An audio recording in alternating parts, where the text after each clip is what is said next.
Όχι, όχι, μην επιμένετε. Η καλύτερη θρησκεία είναι ο χριστιανισμός και θα φέρω και παράδειγμα. Εγώ έχω κάνει ένα τάμα στον Άγιο Ραφαήλ, βοήθειά του στην Μυτιλήνη, και ξεκινάω με τη βάρκα μου από το χτήμα του Καραγιόζη να πάω εκεί με ένα κουπί. Στη διαδρομή, ενώ κοπηλατώ με ένα κουπί και μόνο, ξεκινάει ένα μπουρίνι. Άλλο πράγμα, φίλοι μου. Τα κύματα βουνό, αριστερά, δεξιά, πίσω, μπρος μου, παντού. Να θέλουν να με καταπιούν.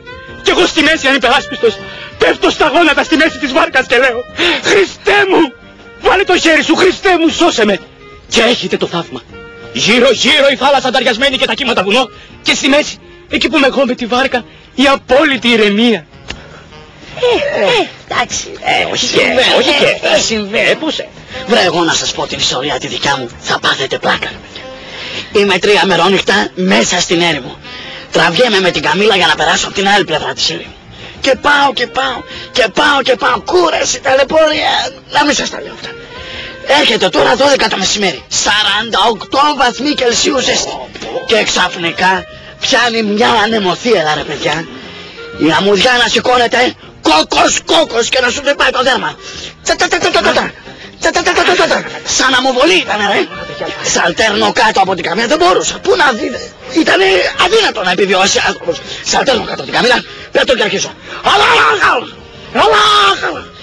στο τρίτο ανάχρε, παιδιά, να μην σας τα πολυλογώ, και πάλι έγινε το θαύμα. Γύρω ανεμοθύελα, κακό, η άμμος να πετάγεται ψηλά.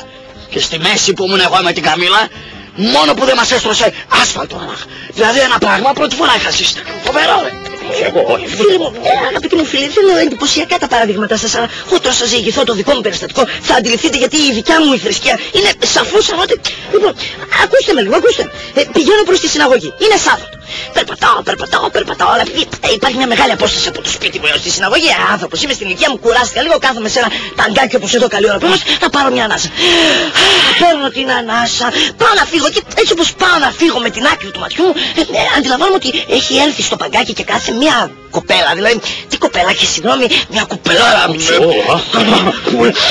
Κάθεται στο παγκάκι, μα λέω τι έγινε τώρα εδώ, καθόμαστε λίγο, μου κάνει στην αργή κάτι.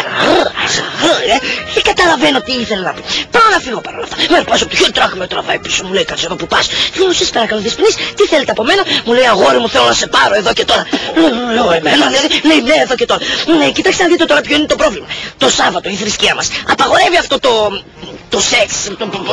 Μας απαγορεύει να κάνουμε σεξ το Σάββατο η θρησκεία. Αλλά εγώ είχα ανταριαστεί, ήθελα να του είναι. Πού του πάσω. Οπότε τι να κάνω, πέφτω στα γόνατα και εγώ κάνω Θεέ μου βοήθησέ με, προσέχω. Και ξαφνικά παιδιά το θαύμα. Γύρω Σάββατο, εκεί που πηδάω Κυριακή. Αυτό ναι.